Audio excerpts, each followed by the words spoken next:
everyone, and welcome back to Joey's Retro Handhelds. I'm Joey, and today I'm going to be looking at the Gamevice Flex controller for Android phones. I've had this controller for about a month now, and decided it would be a good time to share my thoughts. This might look familiar to some of you, and because it is. Razer partnered with Gamevice for the first Razer Kishi, and have since split off. The Flex has improved upon and made everything better that the Kishi sought out to do, and it ended up being a good thing for us, as the Gamevice Flex is the best mobile controller that I've used. So what exactly is this thing? Well, it's a controller that your phone docks into and turns your phone into a complete game controller that works with retro games, Android games, and more. Since our phones are likely the device with the best processor that we own, a lot of people, myself included, use it to play games, with the only negative being the aspect ratio. The cost of one of these is around $100 or 140 Canadian dollars, which is what I bought it for off Amazon. That's the same price as its rival premium competitor, Backbone 1, but it's definitely one of the pricier options, especially compared to the GameSir X2 Pro, which is about $40 Canadian less at 100 Canadian. I personally consider both of them to be in entirely different classes though, and having held both, the Flex is just that much better, and I'll share more later. Let's start off with what's in the box, and only because I find what Gamevice included to be really cool. One of the main features and pros of this controller is the ability to use it with a case on your phone, and one of the main reasons I bought it as well. To help with this, Gamevice included adapters in the box that help you find the right fit for your phone size. There's a card here that you slot your phone into, and it'll tell you which adapters you need to install for your phone to be snug. I'm using a Samsung S23 Ultra, and I found the recommendation to be perfect. With one of the biggest phones on the market, and with a case, the list of unsupported phones and cases isn't very long, but I'll include a link in the description to their compatibility information. Okay, enough with the box. Let's talk about the controller. You can see here that it starts off in a crunched mode, and through some sliders on the back, it expands out into something you can insert your phone into. Your phone needs to have a USB-C port, and for it to be in the middle of the bottom of your device. Or I guess the top. Are there any phones out there with a weird USB slot?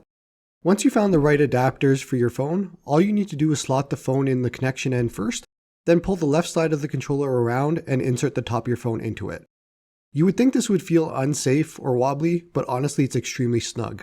At first glance, I had my doubts, but after putting it together and using it for a few weeks, it just feels like a one-piece handheld. I had the Razer Kishi V1 a long time ago, and it definitely was not as sturdy as this feels. Comfort-wise and ergonomic-wise, I find this to be perfect. It feels great in your hands, D-pad and buttons feel good, and the analog sticks have great range. The triggers are Hall effect analog triggers and feel great as well. I really don't have any complaints and find it to be extremely comfortable when compared to others I've tested. As for what I've personally used, the Razer Kishi V1, GameSir X2, which I still have as you can see on screen, and even the GameSir X2 Pro, which I bought right before the Flex. I ended up returning it as I found it to feel cheap, but also cramped with how small it was. It definitely was not comfortable in my hands. Now, as far as ports go, the Flex has USB-C pass-through charging, which is great for keeping your phones juiced up. It also looks like the charging speed is a bit slower than fast charging. My S23 Ultra also has an option to charge while bypassing the battery, but this option doesn't work with the Flex. For those wondering, the feature is called Pause USB Power Delivery. The controller also has a 3.5mm headphone jack to avoid having to deal with Android's Bluetooth audio latency. Comparing it to the GameSir X2 that I've had for a long time now, it's night and day how much better and more comfortable the Flex is. The GameSir is much more cramped, doesn't feel particularly well made, and requires some modding to get it to work with a case. Modding is a loose definition. You take an X-Acto to this piece of rubber and cut it off. The X2 Pro needs this same mod done as well for my phone and case combination. The analog sticks, D-pad, buttons, and triggers are all extremely small in comparison to the Flex as well, as you can see here.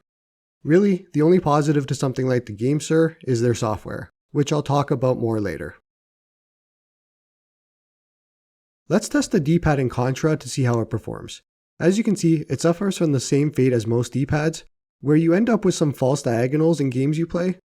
But, like my review of the Anbernic RG353V, I just don't run into any issues when actually playing games, and so I find it to be a pretty serviceable D-pad. Now, the Gamevice Flex also comes with its own software called, wait for it, Gamevice Live. It tries to act as a sort of streaming front end for Xbox Game Pass, GeForce Now, and other mobile games. I'll be honest, I don't use it. I much prefer Digisho as my front end, even for streaming and Android games, but it is useful as it does have direct shortcuts to streaming games. One pretty big negative if you happen to play Genshin Impact or COD Mobile, or games without native controller support, is that there's no button mapping software included like the GameSir has. This is a bit of a miss in my opinion. I would have liked to see them include button mapping software as well, as I feel that's a bare minimum feature for anyone in this space. However, one really good positive is that my Flex was recognized and auto-mapped in almost every emulator and software that I did use it for, which saved me some time and tweaking. Let's do a mini showcase here of some games being played. Let's start off with Dead Cells, which is a game that uses pretty much every button combination that you can think of on a controller, and happy to show here that it works perfectly.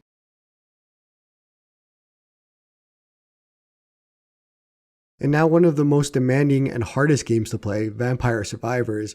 As you can see, it runs perfectly, as well as the controller being a perfect option for it. There's not a lot here to talk about. You're not going to be using a lot of buttons for Vampire Survivors, but I just wanted to show it off because it's such a great game. Continuing on, here's a Wii game called Fire Emblem Radiant Dawn, and it's a strategy RPG, so it's not going to be using a lot of the controller, but I'm not sure what else I can show here that will convince you that this is a great controller. Let's look at some Xbox cloud streaming that I'm using the XB Play app for, and this is Forza Horizon 5, which uses the analog triggers quite a bit. As you can see throughout this video, they are working perfectly. You let off the gas and the car slows down. You speed up and the car speeds up. Not much else you can ask for when it comes to analog triggers here. I'm not sure if this game needs an introduction or not, but it's Super Mario World, and figured this be a good game to test out the D-pad. And I find the D-pad to be perfect for these types of games, and I've had no issues with comfort or ergonomics with the placement of it. Lastly, let's look at some PS2 emulation with Simpsons Hit and Run, and this game uses pretty much every button combination and sticks that you can think of, and as you can see, it controls really well. I have no issues controlling the car with Homer driving in it and avoiding some obstacles. Great game as well, but no issues here, just to show off the controller a little bit more. So, like you've probably guessed, I absolutely love this controller. I consider it to be the best option available right now for this space and would recommend it to anyone. However, being conscious of the negatives, price can be seen as a detractor here, and more importantly, the lack of button mapping software is definitely a concern. But if you're like me and are mostly using this for emulation, and some Android games like I've shown, Dead Cells, Stardew Valley, Vampire Survivors, and other games that have controller support built in, then this would be a great option for you. And that's it for this one. Hope you liked the video, and hope you all have a good one.